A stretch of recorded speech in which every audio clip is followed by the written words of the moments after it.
TGIF, it's Friday, and the question everybody's asking themselves tonight is, will Victor Wembanyama play in Game 3? Well, we're going to talk about that game. We'll also talk about the Lakers and the Rockets. Let's get into it. Let's start with Houston in Game 3. They'll be an 8.5-point favorite. Have the bookmakers even seen Houston play in Games 1 and 2 in LA? The total sits at 207.5. The Lakers stunned the Rockets in Game 1. They shot 61% from the field, 53% from beyond the arc. Luke Kennard had 27 points on 9 of 13 shooting and 5 of 5 from beyond the arc.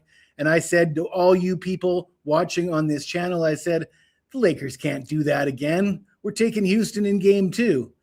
Well, the Lakers didn't quite do it again. They shot 46% from the field in Game 2. 46% from beyond the arc, which is pretty damn good. Luke Kennard continued to look like dime store Luka, and LeBron James scored 28 points on 8 of 20 shooting, 2 of 5 from beyond the arc in 30 minutes. And Houston could not make a shot to save their lives. KD comes back, 19 points in the first half, absolutely useless in the second half of Game 2. Houston attempted 27 more shots than the Lakers in Game 1 and still found a way to lose. They attempted 17 more shots than the Lakers in Game 2. 27 more shots in Game 1, 17 more shots in Game 2. Lose both those games.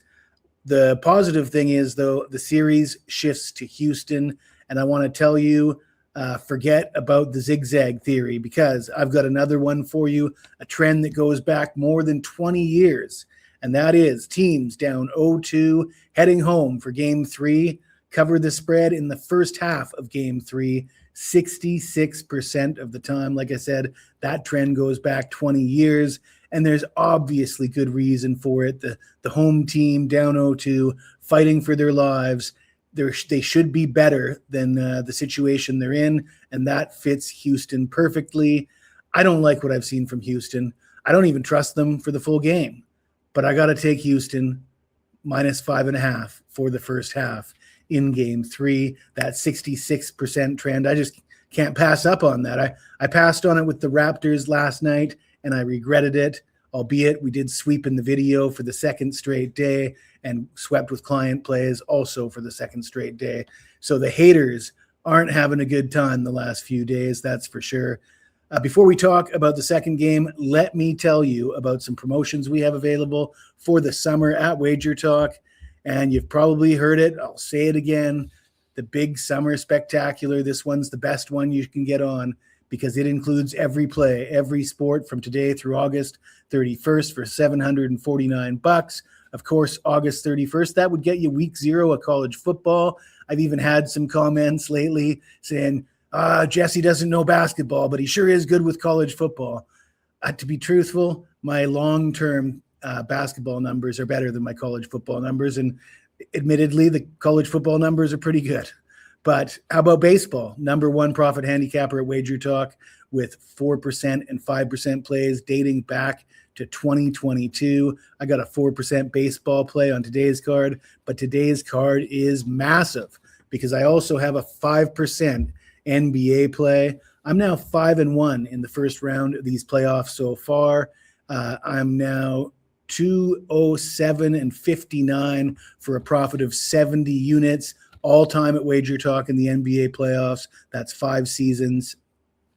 But if you follow me on Twitter at Jesse Schule, go check out my pinned tweet. It details a long history of dominating in the NBA playoffs. And let's not forget about the World Cup, because the World Cup kicks off in June. Would you know that I was the number 1 profit handicapper in the World Cup? The last time around, hit 71% of my plays in the tournament. And I'm joining forces with the legendary Ben Burns.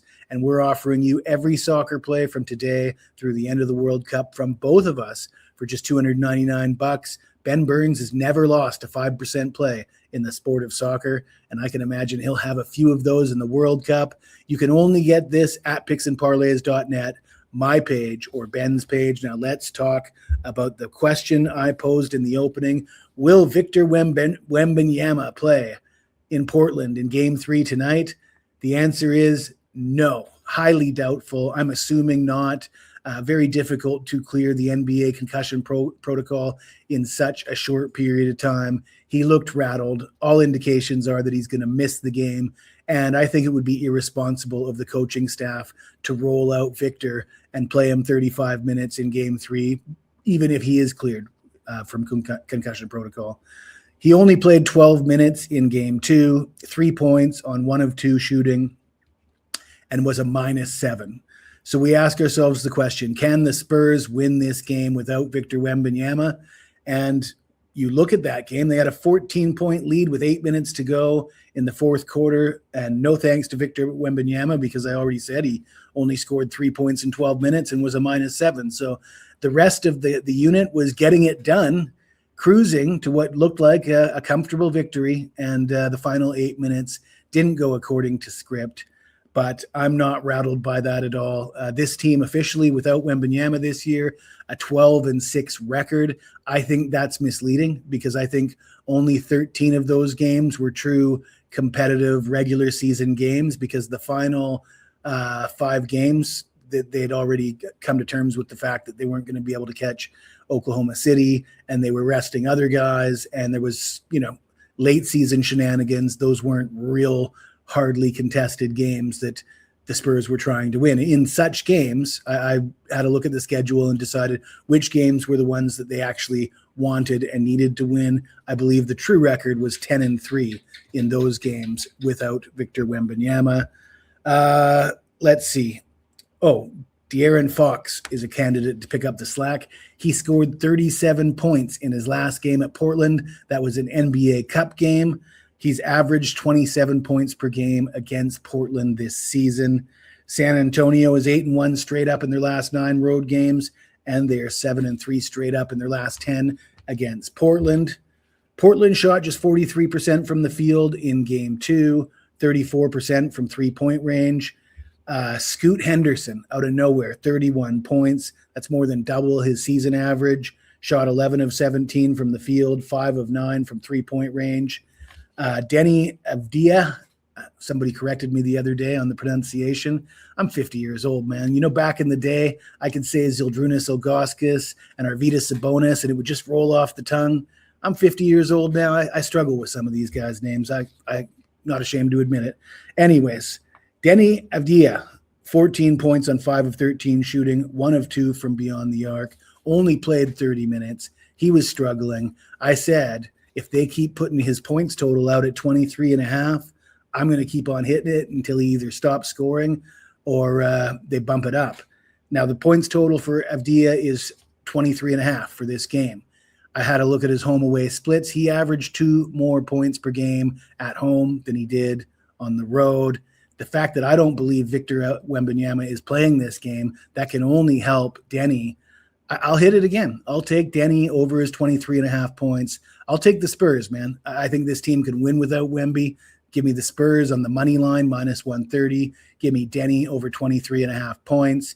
And give me the Houston Rockets -5.5 for the first half. If you like this video, smash that like button, subscribe to the channel. And if you've got anything to say to me, even if it's nasty, you hit me up in the comments below and I'll get back to you as soon as I can.